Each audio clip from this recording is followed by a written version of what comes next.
Hey, everybody. This is the Underground Podcast. I am Pastor Titus Buelow, the founder of Underground, and I have with me in our studio, which is our Airbnb just outside of La Crosse, Wisconsin, I have Amos Buelow, who has been on the podcast before. He is also one of the Underground team leaders, helping to create and deepen what we're working on and growing it. I also have with me Mike Mendoza, first time he's on the podcast, but he has been doing a lot behind the scenes with us.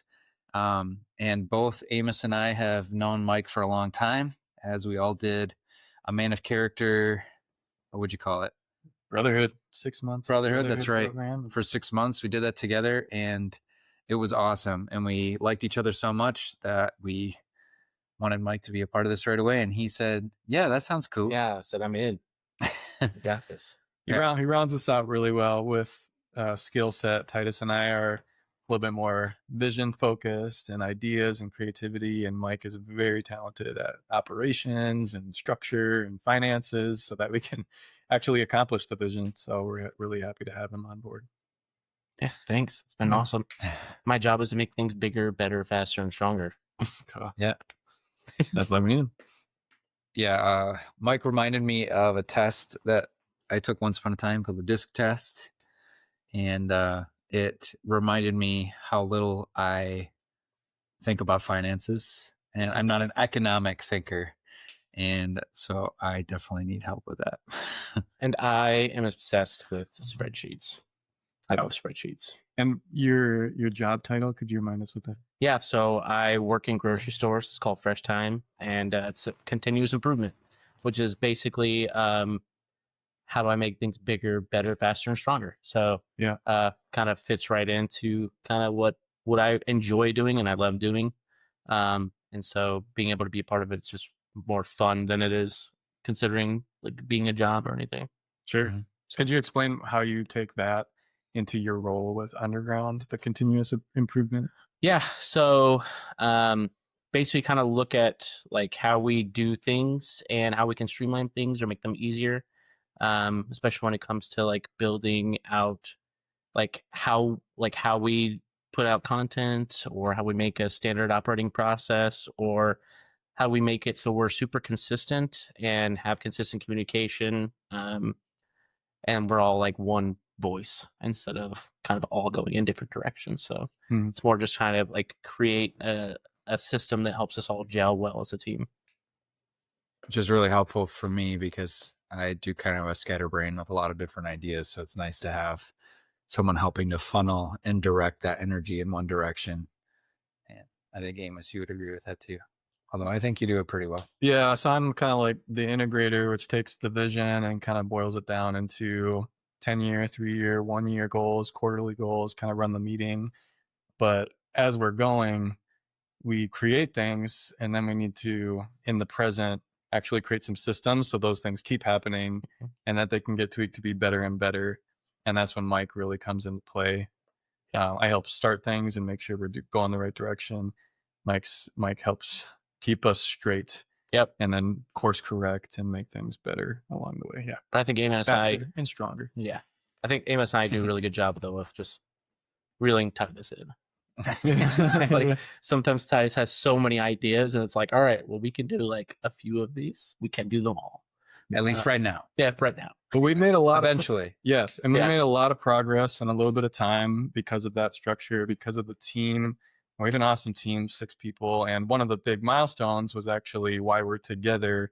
We were at an event called the Christian Leadership Experience, focused on that we're blessed to bless as leaders, as people that have leadership roles, and everyone has influence in leadership roles. But a lot of these people specifically that gathered at this conference are in charge of different ministries or outreach efforts or church groups or leadership teams. But we were able to interact with them and really start to speak face to face with the people that we also built this platform for to serve. And we have a really cool episode today just to talk a little bit more about what we heard and why we're doing Underground and a new way that we're going to serve them that is really going to be in the works. Before we get into that, though, we jumped in talking about Mike's role. We'd love to hear more about who he is and why he joined Underground. Yeah. So, yeah, I mean, like, but first, the one thing I want to say is, like, we haven't even mentioned it. This is the first time we've all three been in the same physical room at the same time. Yeah. And so that was kind of like the one big thing for this whole meeting. Even when we did the whole Brotherhood, it was all online. So we got to know each other as a community in that way. And we were able to, you know, share some intimate stories, some painful stories, some things that we were working through. And if you know, if I've ever done that, when you share those experiences with somebody, it bonds you and it helps you. So we kind of felt like we knew each other pretty well, but this is really cool to actually come together and to do that for a mission like this. Also empowers you to think like this matters to us. We're investing in it, and we're investing in what we're doing here because we really believe in what Underground is. Yes. And we're not the only ones. That was the really cool part that we were able to realize. But well, and we're guys here. And my thing was for men, but Underground is for men, women, and teens. Unfortunately, we didn't have time to do this with Joanna. Joanna was here too. She's part of our leadership team as a community coordinator. She's down in Florida. She flew up. She drove another 3 hours to get here at 2 hours of sleep. And it was an excellent opportunity for us to all meet face to face and solidify the team and move forward. So, but you got Mike. But to get us back on topic, see, this is what I'm here for. I'm trying to reel us back in. Why am I in Underground? So again, like at the beginning, before I did Man of Character, I was really struggling with having like somebody to go to, especially men or other men, to talk about things or vent about things, or just be able to dig deeper into my faith. And I just didn't have that. I have a really big church, which is great because we have great gifts. But it's hard to build connection when there's so many people. And so I was really struggling with that piece. And I had some other personal stuff that was just kind of really trying to work through.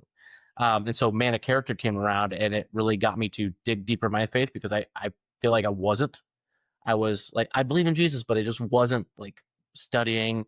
I wasn't doing the routines that I want to be in. And Man of Character really helped with that. And then I really wanted to be able to do that for a lot of people. So women, teens, stuff like that.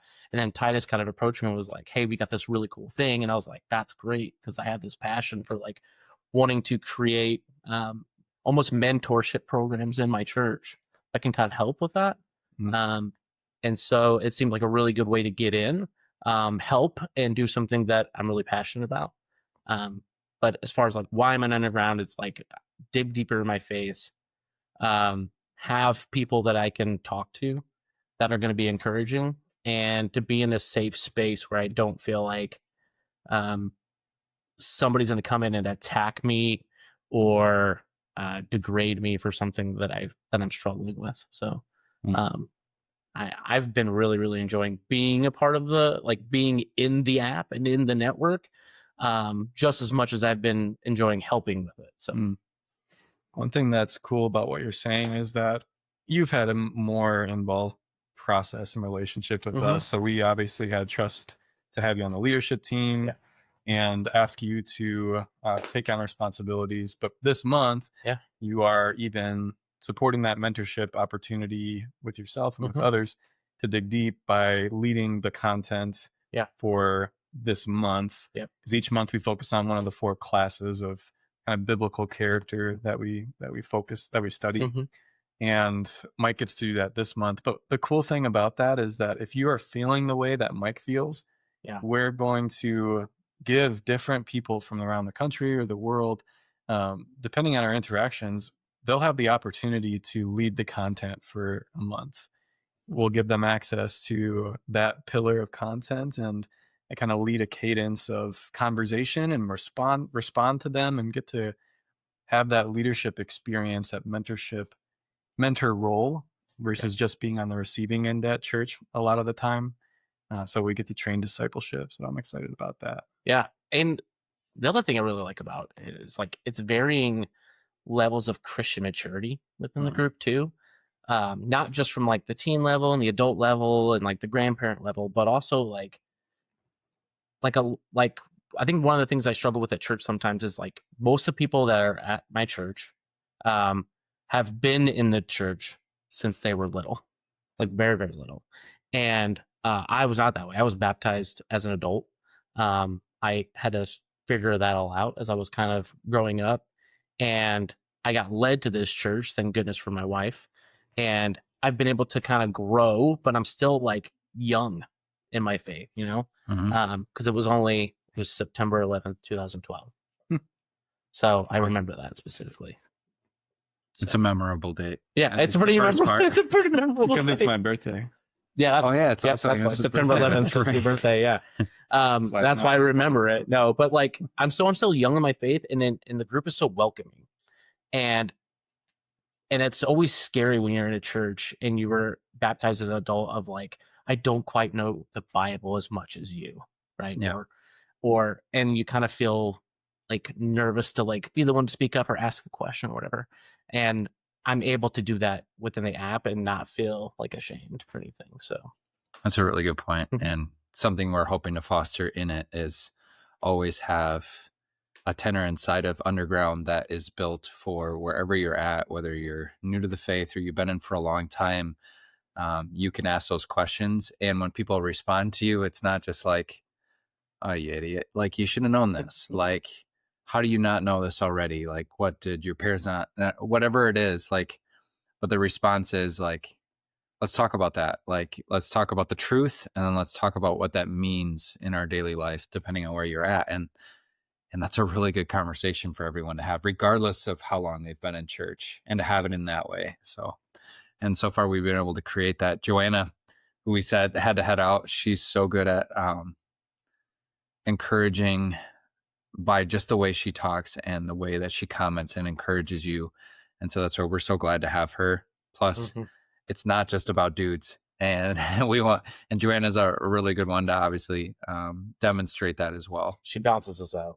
Very much so. And we're probably half and half with our membership Yeah. right now too. Yep. Yeah, between men and females. Yeah, it's been great. And young and old.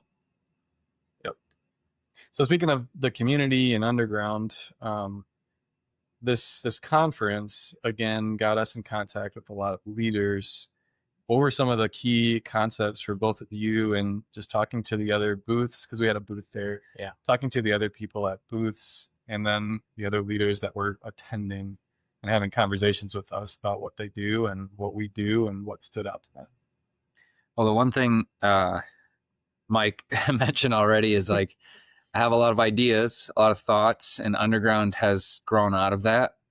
But it comes out of that personal feeling that even though I'm a pastor and I run a community in person, you can still feel very alone in like having a passionate desire to not be satisfied with the way things are. Yeah. In your own life. And we learned that at Man of Character and just any kind of coaching network where you want to go harder in a certain area of your life. You tend to only be around other people that are that passionate about it. And sometimes I feel like that about faith. There's got to be other people that are just so like, what else can I do to grow closer to my Savior? Because I love being close to him. I love having a deep faith, and I love encouraging others. And I want to do that more. And I also want to do that with others. I don't want to do it by myself. And you know the devil is nonstop. So Yeah. like, let's think about it. Right. And you can't do this on your own. And when I have done that, I've failed. I've failed miserably. And I want to be the best I can be in this time on earth as a father and as a husband and as a pastor and just as a friend and someone who is not walking alone, because God tells us not to do that. So all of those things were like, how do we do this? And how can I help the one person who's off on their own thinking all this and is not telling anybody, like I said, in church, feeling ostracized or shut down? Like, how do I encourage them to go back into their church and not be afraid? And how do I help someone who's in Europe in a small church body that we're in fellowship with, and they get together and have this great experience of being with other Christians, but then they go home and they're the only one that they know of that actually takes their faith seriously? But they're not alone, just in that they feel that way because in their sphere or in their town, they don't know of anybody who's like that.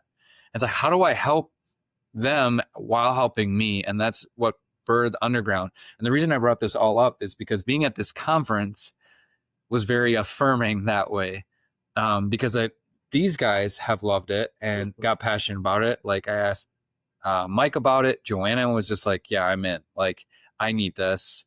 And she's a pastor's wife. So she feels like she needs that community and needs that accountability and encouragement. And Mike's saying that, Amos is saying that, I'm saying that, all from different spheres. And we all are just like, yes, this is a need to connect Christians.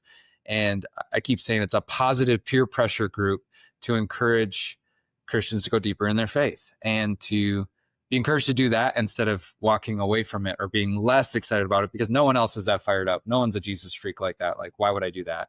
But if you have people around you that are also fired up and thinking like, yeah, we should bring this into our faith more in this or that way, you're probably going to do more of that. And so if we could create that and people were interested in that, wow, that would be awesome. So what we came with is to this conference hoping that we could connect with some other really cool ministries that we knew about and say like, hey, is this something that you or the people you serve would be interested in? And I think all of us would say like, it was a pretty resounding yes. Yeah. And a lot of different individuals who felt that way for different ways. And I'm going to talk about that in a sec, but I'll let Mike or Amos chime in on that. Give some examples of the ministries that were at this event, so that we can get a good grasp about some of the people we're talking to and the communities that they're involved in. Yeah. If you want to do that. I can do one. So I was obsessed with the Faith Unleashed Leadership Consultant. Their booth was like right next to ours, but like they were so focused on like building leaders and getting people involved in the church. And I was like, we can fit into that so well by like also helping foster that. And we just had like a great conversation of like, how can we be involved with him and how can he be involved with us, and like such a reciprocal like relationship that we could have. Mm-hmm. I was just, everything about that was like, I mean, again, I'm like continuous improvement Excel spreadsheet mind, and so was he. And so it was like, this is so great. Like I'm just having a great conversation because everything like he was had like a leadership seminar that really went through like, how do you work more effectively? How do you work more efficiently? And then how also can you get people motivated to be leaders in your church, which is the main concept of the entire conference. Yeah. And so it's like, it almost felt like this one section, this one little booth is like the epitome of what this entire conference is. It's like building leaders and getting people motivated. And it just felt like there was so much that we could do to help that. Mm-hmm. And that consulting service is not just like men, right? Yeah. Like that's just any member in the congregation. How do we get them activated to use their gifts in the church? Yeah. That's what's really cool about that specific ministry. And that's what we're about too, is that this isn't a group just for men, it's for men and women, young and old. So yeah, I think our missions are very similar that way. Yeah, I didn't even talk to him much. I connected with some others, so it was good that we were all there. Yeah, we all split up and conquered a little bit. So. Yes, and a good tie-in that we're seeing with Underground, with that organization and some of the partnership, is that we can act as a middle ground and as a support group where you get powered by Christ and each other in community, so that when you're at church, you're not hoping that today's going to be different. Like, I'm just going to connect with people and it's going to feel great and they're going to make me feel seen and they're going to come over to my house, hang out with me, they're going to make me a meal. It doesn't always happen. And you might be looking for that. But if we can power you up and fill you up with people like you and give you that community, that then gives you the opportunity to go and just serve at your church, which then creates multiplication. And you give energy, they're probably going to give energy back to you or to someone else. So it just frees you up to serve in church without expecting something in return, which you might not get. So that kind of we could prime them for leadership training, and then they'll be equipped through that consulting to influence their church. So that's cool. Yeah, that was the one I connected with him. Like I felt like I talked to him like all 3 days. Yeah. So nobody. I really enjoyed talking to all the Time of Grace representatives. I love what Time of Grace does. I love their audience. So Time of Grace, their main speaker is a preacher named Mike Novotny, and he is a very good preacher, very good at talking, but they use his content and then they can push it out, whether that's in sermons or podcast form. They do a podcast too. They also do Bible studies, a lot of books. So essentially they're all about getting resources, getting God's word to people. Radio, TV, just output. And they've been doing this for a long time, so they have a big audience and a lot of people that they serve, both in the Wisconsin Synod, the Evangelical Lutheran Synod, but so many others outside of that. What they're trying to do is just get good Bible, Christocentric, and even bringing in some of the beauties of Lutheran theology, but getting that out in a way that will reach hundreds of thousands of people and more. You know, they get so many people connected, but talking to them, they're just like, man, but we don't do community. Like, not that they don't do community or foster that through what they do, but like they don't have a way to connect all their viewers and all those who read their books together for the long haul. And so there's like, man, we could really see how we could both help each other. Like, we have content that we want people to use and go deeper in and study or do Bible studies. They're starting to do more and more interactive Bible studies. And I'm like, well, that's awesome, because I have a community space where they can spend time together, not only in that, but getting to know each other and being challenged to continue to grow and build a relationship with a larger network of people that really could connect in and outside of that online space. And so that was really exciting for me to just hear again how willing they were to work together, but also just think about the potential of Underground, of just really creating this space where you're connecting with Christians. You have access to tons of amazing material and easily accessible knowledge about the Bible at whatever level that you need it, so that you can grow where you're at and go deeper in the faith. Yeah. So our job is kind of to be an umbrella organization that's trustworthy, that's safe, and build that culture of trust and safety and openness and going deeper with questions. And Time of Grace specifically, like, they go deeper with everything. He has a new podcast called Taboo Questions, and it's actually answering all of the questions that Christians and non-Christians have, and just going like one by one in regular conversations. Like, yes, we can talk about this. We can talk about transgenderism. We can talk about you not liking going to church, or we could talk about demons and devil. Like, yeah, right, that doesn't exist. Like, it just easily goes through. I mean, just regular conversation goes through it. For me, there's a couple, but this gentleman named Brian, he runs a military veteran support organization. Really cool history with this. He took over as president and CEO 3 years ago. The guy that made this has put together retreats and workshops, like 1-day workshops and 3-day retreats, where military vets from around the country can gather in person. So these are in-person things, and go through all of their guilt and some of the trauma, and then by the end receive absolution from the pastor, and they're bawling. You know, the men and the women are bawling, and then relationships are restored, marriages are uplifted. There's not somewhere to go for them after the fact, so it's kind of like this mountaintop experience, super useful, beautiful for what it is. But he is trying to put together a peer-to-peer community or network where these individuals can keep talking to each other and keep moving forward from that experience. And he's like, I don't want to do software. I don't want to do emails. I don't want to deal with any of that. And we're able to say, we can do all that for you. We can create the space. So imagine like Facebook groups. You know, there's Facebook groups for literally anything you can think of. Like, people who like mice is probably a Facebook group, but it's earthly. I'm part of that. Yeah, I'm kidding. I didn't say it was bad. I'm not part of that. There's groups for everything, but it's worldly focused and it's hobby focused, and it's like it's good, but people are looking for community. We want to do that concept, like the jump is what his wife does. It's a social media alternative, no advertisements, and then it's all groups and communities that you can connect with. Again, it's focused on kind of what you see around you in the world.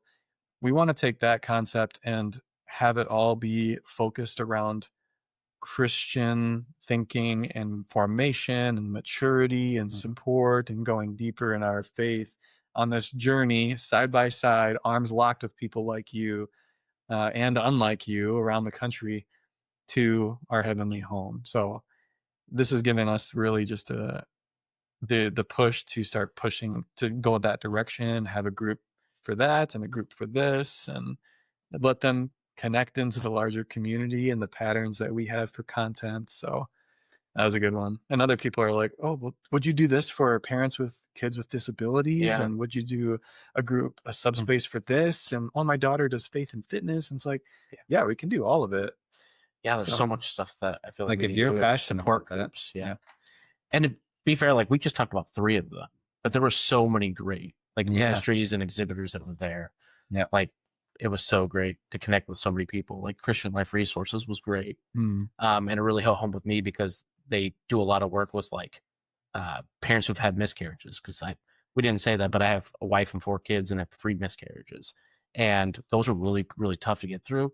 And this organization like helps support women and even dads that went through that, and it's so cool. And I'm just thinking about like we have a support group for those people within the space too, and Foster parents. foster parents, Titus is a foster foster parents, parent. My brother-in-law's adopting foster. yeah. So it's just really, there's so much.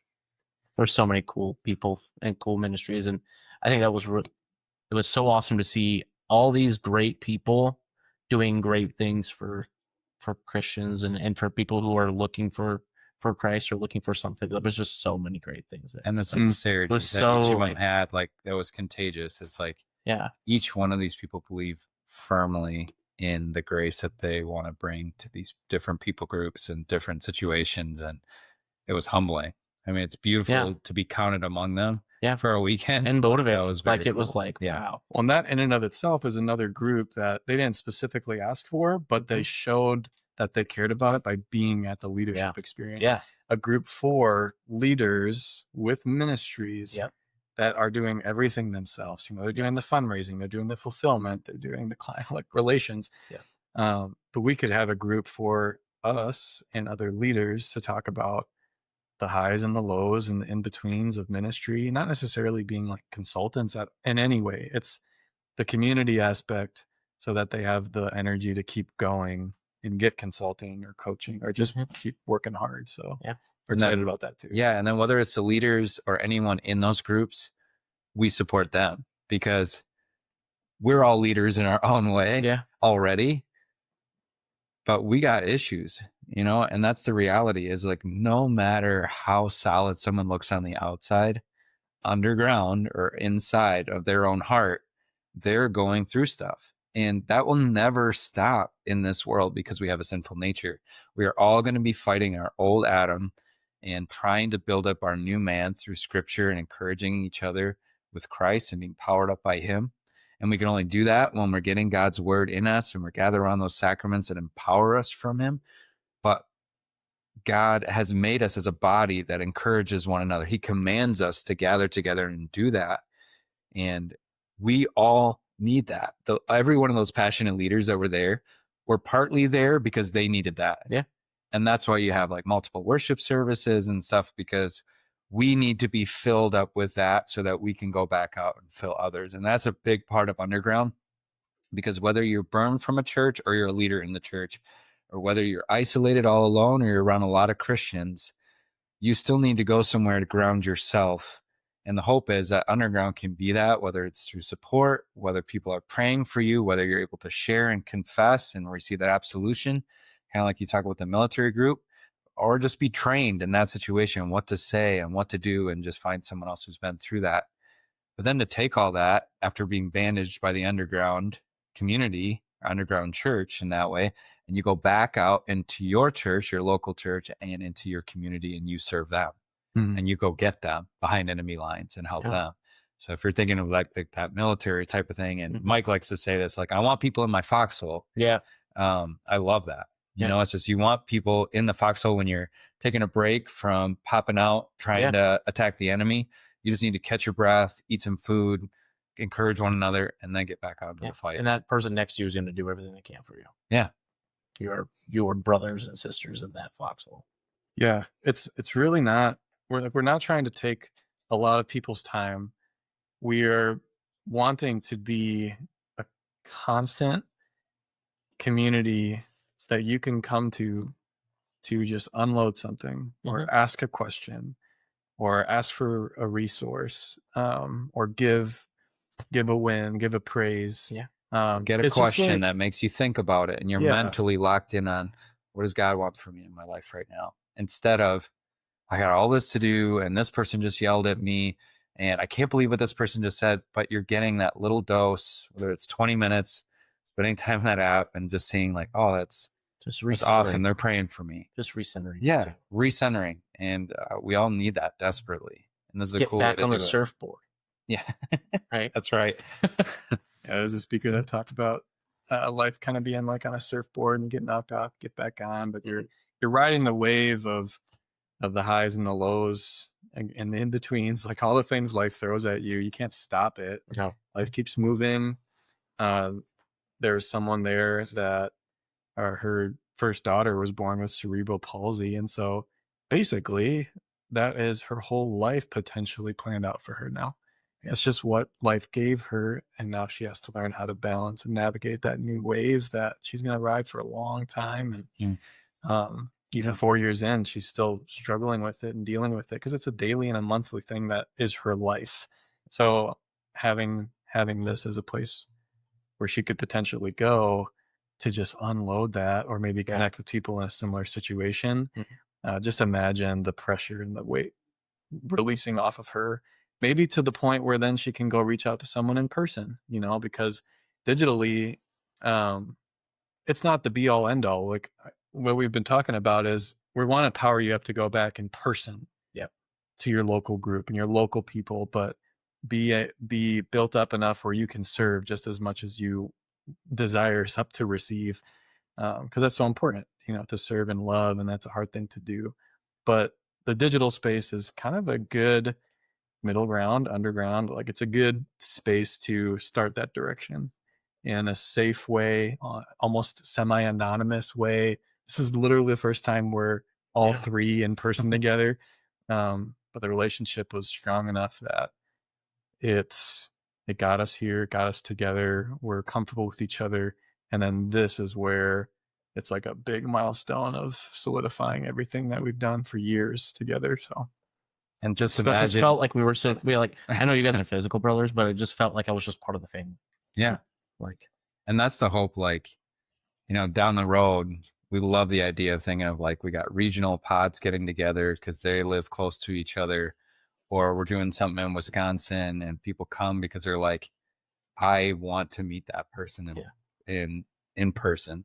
And then even a national event, where we're getting people together, and then all the groups can meet together, and then we have things all at the same time, and we do different things that we're interested in. Then we come back together and we exchange stories, or, like the sky's the limit, but just the excitement of us three getting this chance. Just imagine if, there's 20 and 2 of those are moms over here who are going through that same thing. And there's 5 people over here that are foster parents that just had to let their kid go back to their birth family or whatever it is, which is a good thing, but it's really hard. And that they can spend a couple days together where they're just being spiritually encouraged. And it's just that Sabbath, they can rest from everything that's going on out there and just take a breather and heal in that medical tent and get the care they need from individuals and from whoever we'd have there. And then they go back. Yeah. So that's the hope down the road, down the dream, the one that's not yet, Right. but yeah. And so often it's done the other way where like the military vets, it's like, oh, there's a retreat, but it's in 9 months. Yep. It's like, what am I supposed to do for 9 months? Read articles and resources about this stuff, and the whole time it's in your brain for 9 months. Yeah, you're still dealing with all this stuff. So we're just going reverse with it and filling those 9 months with, you could be talking to an entire group of people like you today. Now, we were talking about, Steph, she's a pastor's wife, and another person on the leadership team, Titus's best friend Gunnar, is a pastor in Texas, and he's like, oh, there's this thing called the Priscilla Project near here where pastors' wives get together and can talk about things and connect. And we look at it and it's like, well, there's nothing like that near Stephanie. So it's like, well, why don't we just make a space for them and let them talk today? Yeah. Yeah. She needs support today. Yeah. Not maybe sometime. Yeah. It's sometimes silly to think about because of the digital space, and it's like they're creating spaces for people who like mice. Let's create space for pastors' wives. Yeah. Oh. Well, one of the presentations brought out like you are more likely to die of loneliness than, forgetting which medical condition it was talking about, but basically it said from anything else. Oh, I was talking about like smoking or like overdosing on these things. Like you're actually more likely to die of loneliness, they said, because if you don't have that will to live and you feel like nobody cares, you physically die. Like this is just what happens to your body. Like it's that detrimental to your health. And this was a counselor. One of the counselors said that. And so when you think about that and how desperate that is, the statistics are terrible after COVID, just how bad that got, even worse, that people feel lonely. Now, social media has been doing this to us for a while because it's distanced us in person and you're fake and you're not really connecting. So like Amos is saying, like we could help connect you with people that care today and that care about you. And that's the hope of Underground, is like you have a space where you matter. You're being reminded you matter to God, that he sent his son to die for us. That's how much he cares. And that's going to be the focus of why we care about you. Yeah. Like we don't know you from anybody, but your family, because God has died for you and he loves you. You've been made a child of God, which means you're part of this family and you're part of this network that goes throughout the whole world. There's a passage in the Bible that it's talking about the dangers of the prowling lion, looking for someone to devour. And then it says, resist him, standing firm in the faith, knowing that your brothers and sisters around the world are going through the same sufferings. Isn't that awesome? It says like you resist the devil by standing firm in the faith, grounded in truth. You're grounded in what scripture tells you, that God loves you, that he sent his son to die for you, and knowing that you're never alone. That there are people just like you all over. And that's one of the biggest lies. Like I've struggled with depression a lot. And one of the lies depression tells you is that no one else feels as terrible as you. No one is as bad as you. No one's going through or will understand you. It just tells you that you're alone. You know, that's the devil whispering in your ear. So that's why one of our core things is like, you are never alone. You are not alone. And so we're trying to create a safe space where you don't feel alone, because someone listened to you without judgment, and they listen to your struggle and they help build you up and encourage you wherever you're at in that struggle or wherever you're at in that life challenge. Yeah. It's good. And we know people spend time on social media. We know people spend time on their phones and their laptops. What we're kind of asking ourselves to do and other people to do is spend the majority of time thinking about good things, looking at good things, even being on media as a way to calm yourself and unhurry yourself, which is totally opposite than every other platform. Almost every other media platform is meant to keep you on that platform as long as possible, Keep so scrolling, that they can make money off of you and learn about you and use that to their advantage. You are a product in that system, 100%. Yep. It's not about you. And when I go onto Mighty Networks, like our underground community, I look at a question like Mike's question this month, and I'm like, oh, I don't really have time to think about this right now, so I'm just going to chew on that and come back tomorrow, open it up again, look at it again, and be like, okay, because you actually have to sit there, think about it, meditate on it, and come up with a response. And it takes 2, 4, 5 minutes just to give one response to one question. That might be the only thing I do that week. And I maybe look through some other people's things and kind of get built up because there's great people that I'm involved with, and that's it. Like, you can't do that on the bigger social media platforms, because like if I were to like see a question on, let's just say it's the Facebook group about mice that I really enjoy, like if there's a question there, all these things about them. If there was a question there about mice, I'm like, man, I have a spreadsheet about mice. Hey, I shared with them.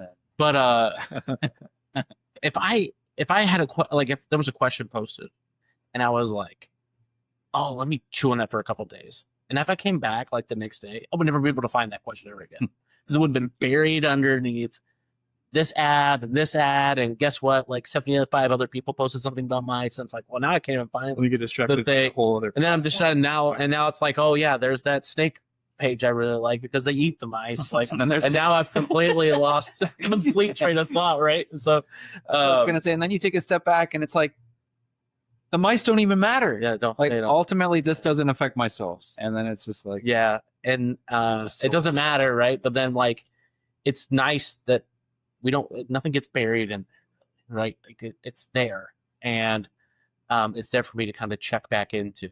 Like even the questions I post, which I've thought about for several days, weeks, months, I still need 2 or 3 days to chew on it, even like as I post on it. So, yeah, it just made me think of that. I'm just like, I would never be able to find that post. Yeah. Never again. So, lost. I mean, the abyss. Well, what happens when I go on there for business stuff is that it's like, oh, like story post, like even it's the top half of a friend's post or like a business acquaintance's post. It's like all of a sudden I'm already like, I scroll down to look at that, and then I go a little bit further, and then I put the notifications and this and that, and I'm like, why did I even get on here in the first place? Yeah, because it's so good. Same thing with YouTube, same thing with Instagram, TikTok, like all of this content constantly being poured into you, and then all of a sudden I look up and oh, my daughter was trying to talk to me, or oh, my daughter's seeing me on my phone again, or I finally put it away and I'm just impatient because I'm trying to get this work thing done on Facebook, and it's just a mess. It's truly a mess, and you got to be able to put it away. I personally feel that if someone in person is talking to you and you're on any type of media type platform, community type platform, it is respectful to them in that situation. Again, this is my opinion because my wife likes to finish things before she transfers her attention, not stop in the middle, but it's respectful, and you're just mentally able to put it away when your kid's talking to you. Yeah. And then come back like 6 hours later or the next day, and it's all okay. And that's really difficult with social media, how it is. So.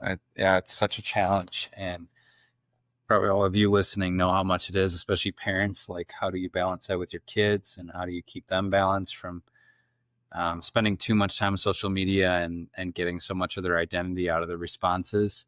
So we understand all of those struggles, and the thought is like, it's going to be really hard to remove all social media and go back where we're all living in the same commune in one place. You know, we'd all have to quit our jobs and we don't want to separate ourselves from the world either. Like, that's the hard part as a Christian. We're not of the world, but we're still in it for now, until heaven. And we want to do that because we want to be salt and light and aroma pleasing to God, as people find out about Christ. So we got to balance that. So how do I have some of that in my life, but also make sure that I'm hedging myself in with a lot of God's word? I'm being built up in that. So when I am in that environment, I can make choices that are focused on the people right in front of me that I'm primarily responsible for, like my spouse or my kids or my employers and employees. Like, that's my primary role here, not the influencers that I like to follow or the sports team that I'm the fan. And if I don't watch it and do this thing, they're going to lose. You know, it's like, that's not my responsibility. No. You said a couple of cool things that made me think. Someone asked a question after a keynote at the conference.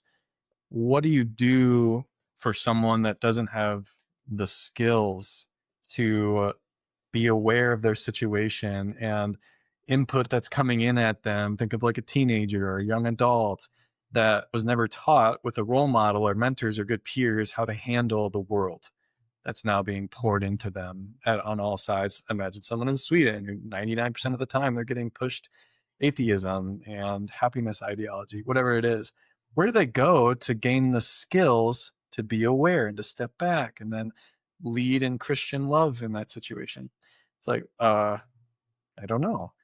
Well, this can be a community for that, you know. It's like, hey, someone just talked to me about this subject that I know nothing about.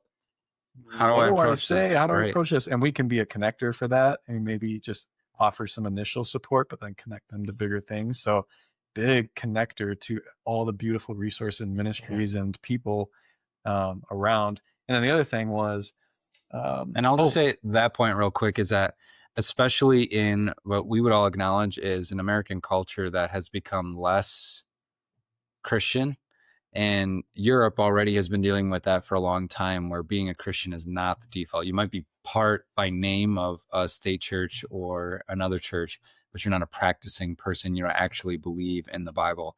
So in some senses, that's become a minority thing in the West. And so it's nice to know, it's good to have a community around you that reminds you you are not alone. And there are a lot of Christians around the world too. So like, even if that's waning in one area of the country and not even in all of it, it's good to be reminded that you are still part of a much larger worldview and mentality that's intelligent, that's based, yes, on the faith that you have in Jesus, but on facts that are historical, that are recorded on the Bible, that is extremely attested to throughout so many areas and so many copies. So, I mean, what I'm saying is, like, if you're in an area that's very intelligent, like let's say in a college community, and everyone's telling you how dumb you are because you believe, whatever it is about the Bible or that outdated view, you don't go back and just ruminate on that and be like, maybe I am dumb, or maybe I have these blinders on. And that keeps going because you don't have anyone to break that cycle and to remind you, like, oh yeah, that's right, Amos is in that group and he said that, and he knows a lot about this thing, and that's right, I'm not the only one who feels this way. Just even that can change that trajectory and that negative thinking of anti-spirituality or anti-Christianity. Ooh, and think about the wisdom too that comes from that. The wise person is the one that has many advisors. Feel free to talk to every single professor at that secular college and hear every reason why they believe what they believe. But make sure you do that on the other side too, so that in wisdom you can piece that apart, parse that apart, and have good advisors. And sadly, a lot of people don't feel comfortable going to their pastor to talk about that, which makes me so sad as a pastor, that a lot of the members don't feel comfortable asking hard questions in Bible study or their pastor because they don't want to be seen as, well, I can't believe they don't know that already. And so they never ask for those things. And so if that's where that anonymity or even that space of the digital space actually serves as an advantage, because you might be willing to ask that to someone else's pastor or to someone who's in a totally different place. Yeah, Time of Grace asks those tough questions so that you can be the anonymous bystander listening and being like, oh, I've never had a chance to ask that question. I've been too scared. And now they brought it up anyways. Thank you. Yeah. Say your other thing before you forget. I won't forget, because I'm a parent. Titus is a parent. Mike is a parent. They have more kids than I do. But what a world that our kids are growing up in. And I have a 5 and a 2-year-old, so they don't have phones yet. They don't have social media, but these guys, their kids are older, so they're already starting to deal with video games and technology and media, and it's going to happen. And it's hard to control. So what it made me think of was what our dad did, and what a lot of parents do, is that they save up and spend so much of their money on private school, for high school, for college, because there's going to be a lot of tension there with the parent and the kids. So they're thinking to themselves, how can I prioritize my children's souls in this influential age of life where there's going to be tension? They're not going to want to listen to me. Well, first of all, I establish cadences and principles and devotions and everything when they're in my home. But then when they're a high schooler, I am going to pay $9,000 a year for each of my 5 children to go 11 hours away from home and go to a dorm school surrounded by Christian mentors and teachers that are passionate about this and grounded, that love my children as if they were their own, while giving them the freedom to be getting into adulthood and maturity and making their own decisions. So it's a controlled environment where you're drip fed earthly things like alcohol and weed and whatever. It still gets into Christian dormitories or whatever, but it's such a small scale, and you're going to be lovingly disciplined and talked to about that from peers. So that's what my parents did for me. I'm so thankful for it. And now just in our conversation, I'm thinking that's actually what underground can be for children getting into social media. It's like, coming into adulthood, you know, Yeah. and dealing with some of these questions they've never thought about before in an adult way. And they have maybe they didn't talk about it at home. but it's controlled content. Like Yeah. the Yeah. people in there is Yep. controlled, the content is controlled, there's no ads. And so it's like what Luther Prep was for me, for a teen that is getting into their first social media platform. It's like, please, I might give them the freedom to have fun in that space and connect with people in that space Yeah. before I ever let them have any type of social media platform. So that's exciting to me. That's like it's a controlled social media community that prepares them for anything and literally everything that they can have access to on the internet, from how to make bombs to pornography to whatever. Yeah. Like it's all It available. teaches them how to use it responsibly. Yep. You Yeah. teach them principles. You Yep. don't just say, nope, you're never allowed to do that. It's here's what we're going to do, and here's why, and here's the principles. Here's what Here's how you can use it to benefit you and your soul. Yep. On your mind. Knowing that they're probably gonna go to their friend's house, and then I can't control whether they go on Facebook or do Snapchat this or TikTok this. Like, I gotta talk through that and give them some freedom somewhere. So that's exciting. Yeah, that's an interesting thought I had never thought about for it, but you're right. I did have a dad come up to me and talk about, he's like, oh man, so you're saying like, so I've been looking, my kids have now left the home, they're off at college or they're doing their own job. And as a dad, I'm wondering how I can continue to not only stay connected to them, so how to call them, or, you know, what to use or how often to go see them.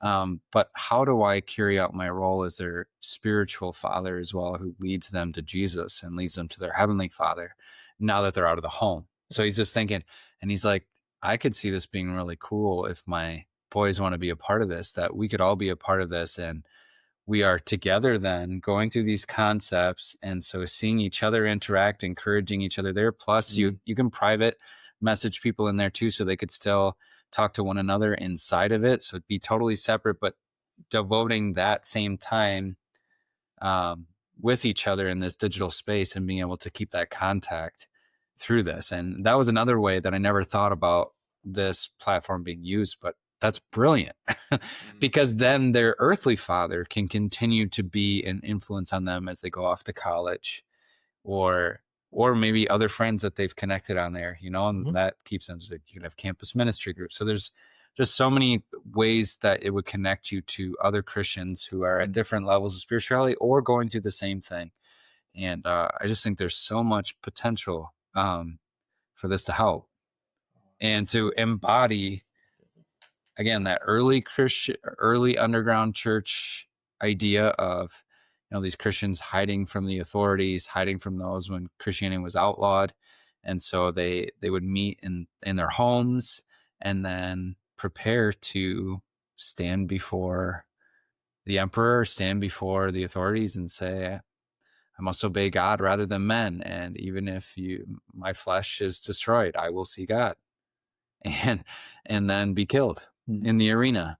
Like, how do you do that is something that ever since I've been a kid, I've asked myself, like, if I was ever in that situation with a gun to my head or a sword at my throat, would I be able to continue to confess Christ? And how do I prepare for that? It's always great. How do I prepare myself for a moment that I don't know is coming?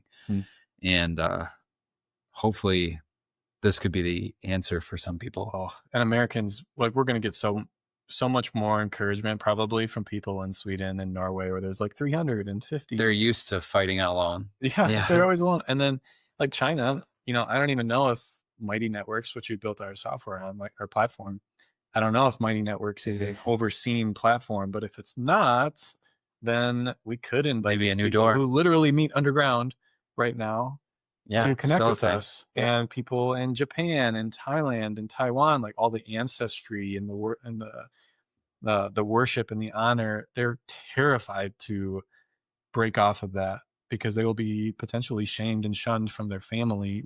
They're going to be looking for a new family to connect with. Otherwise, they'll either never change out of that and never put Jesus first, or they're going to feel depressed and ostracized and not have anyone to go to. So, and maybe it'll even break us out of our complacency. Like for others of us who are just like lollygagging through our daily life, and we actually don't have anything going on, and we actually feel our life's really good. Our church doesn't have coffee and donuts, right? Or like people in China are like, I wish this. You have a church? Yeah. And I don't like the color of the carpet. That's the standard joke. But you're fighting about all these little things, or I like it this way and that way, and it'll snap us out of that, being like, what are you even talking about? Like, we have souls to save today. Like, people are going to hell today. What can we do as a church and as individuals today? And having people in that group who are literally fighting for their lives that day, or had their building burned down because of threats that they are not allowed to worship that God in that neighborhood. Like, if we had some members that are going through that right now, just think how that would inspire and recenter people on, okay, wow, I have nothing to complain about in this situation in comparison. And again, that doesn't minimize that there are issues that matter and opinions matter, but if it's not kept in perspective and in the correct amount to focus on, that's when we get idols, that's when we get tension, and that's when we lose our mission focus on being disciples of Christ who are first and foremost redeemed and believe in him for our salvation, and then are taking that as our number one testimony to everyone in our life. But we forget that in a pampered life, or in when we have the luxury to care about all these little things that maybe aren't eternally important. That doesn't mean temporal things aren't, but again, in perspective and in proportion to the rest of life. Right. Always on your mind and fleetingly in and out of life, but always on your mind with eternal things. Yeah. Mike, do you have anything else to say? I got. No, I that was was just good. going to ask if anybody else had anything else from the conference or anything. But there was I think just so that's a much good sampling. Yeah. I think my closing thought would be, I feel very encouraged to help our church because of this conference, because of this in-person thing. I feel very encouraged to get connected to the Kingdom Workers Foster support system. Yeah. And have our church really encourage and push our church to use that as our community involvement initiative, because there's a huge need in Sioux Falls. My brother-in-law, they've adopted 2 kids. They foster a girl and they want to foster the brother of the girl. And they've told me about some of the stories, and all they want is for someone to be willing to make them a meal, clean their house, take the kids for 2 hours. I live literally 7 houses away, and I do some of those things. And it's allowed them to sometimes take in the brother so that the brother and sister can have one night together. Yeah. But sometimes they don't even have the capacity for that. So I've been encouraged from this in-person thing to do that. I made a connection. What I'm getting at is the in-person things are fantastic, and we're going to start doing that with Underground. But I wouldn't have been here if not for Underground. Underground will prepare you and encourage you to seek out opportunities, create opportunities in your local spaces. And that's one of the biggest blessings that I've received from this, is a newfound fire and encouragement and direction from my church and from my brother-in-law, not even related to Underground, but because of Underground, I was here. Yeah. So yeah, I mean, what a great opportunity. And there's no way I can top anything that Amos just said. But like, it was such an awesome opportunity to connect with those people, and just see, again, like, same thing that Amos said. Like, there's no way I'd be here without Underground.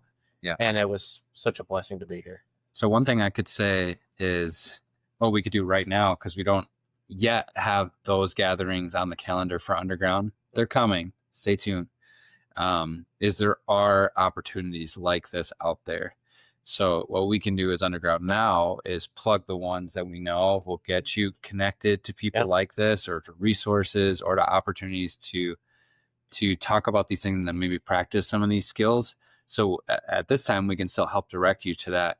And with that, I can put into the show notes right here a lot of the links to these different ministries we've talked about, because I know they would love to shout out. Oh, yeah. We feel that they've blessed us so much. We would love to bless them, but really to bless you, because these are sweet organizations with passionate, genuine people behind them that want to serve Jesus and serve you. And if you fit that bill of being a foster parent, or a birth parent, or someone who's raising kids, because there was a faithful parent group there. So, I can share all of these people that were there, because these are organizations that are out there to help you, military member, whatever it is. Or even if you're on the other side, if you're just passionate about trying to help people, specifically in that group, like you really want to be able to help with foster care. Yeah, like Amos was saying, or military support groups, like or you got family or family member or friend, so we can connect you to some of those resources right now through this, and we'll also keep that in our community too. Thank you guys, that was awesome. And thank you guys so much for listening. Stay tuned as we continue to funnel out more things to make you go deeper in your faith, help ground you in truth, power you up by Christ, remind you not to be ashamed of your faith, to be very proud of what Christ has done for you and what he's done for them, and that you're never alone. So share this with someone that would benefit from this community, or has said things similar to what we're talking about, and join for a month, because it's free for a month. And even after that, $12 a month if you're maybe I'll just note that too, like it's $12 a month for a couple of reasons. We talked about it being a place that's safe, and a place that has people that have this mentality about their faith. They want to go deeper genuinely.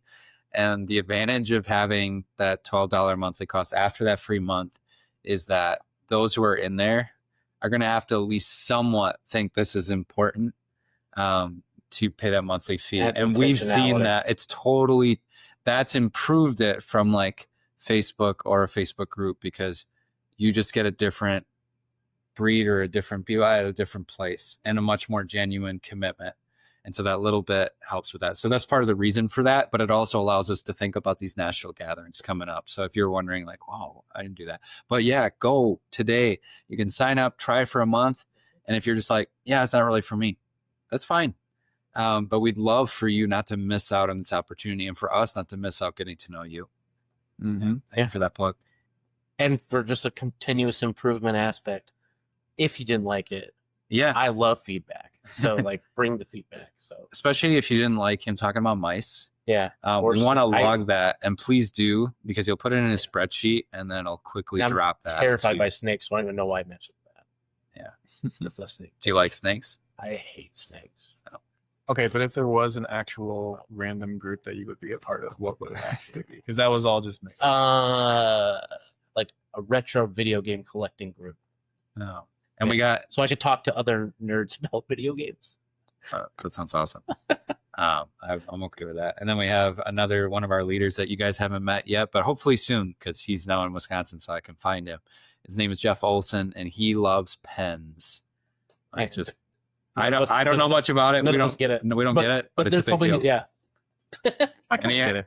You kind of get it. He gets I've got a favorite pen and a second favorite pen, and there's some that I just don't like at all. So, Amos, what would your random group be? Me? Oh gosh.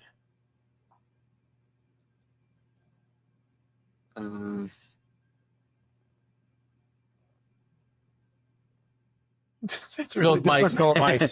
It's mice. Honestly, it'd probably be about powerful questions. There you go. Like power. Really unique. How powerful? Like over 9,000? 100,000. 100,000. The little Dragon Ball Z monitor. Yeah, that's not really random. That's very on point to who I am. But yeah. Well, just powerful information. You could have wise sayings in there, just like a collection of that. Yeah. Right? Yeah. Wisdom, proverbs, and I don't know if it was random. I guess I like running barefoot. but I don't know if I'd be in a group. We're gonna start talking about Oh, weird sure feet there's- things, and No, that would I get don't way wanna out of do that. control. I got this scar. It's doing this. That's here. I'll send you. No, don't. Yeah, don't- feet pictures. and No, all don't do that. stuff. That's got a weird content. What's your random not group, do that. Titus? Well, right now I've started doing triathlons, and I don't have anybody to do them with, and it'd be nice to talk about it. I got one lady in our church, and she's awesome. But it'd be cool to even fitness in general. Like, I'm pretty passionate about that, and I'm getting older, so even older people that like fitness, not older, but like about to be 40. Doesn't have to be that specific. Anyway, something random like that. Anyway, we are the train is coming to a stop. So thank you so much for being here, and we'll see you next time.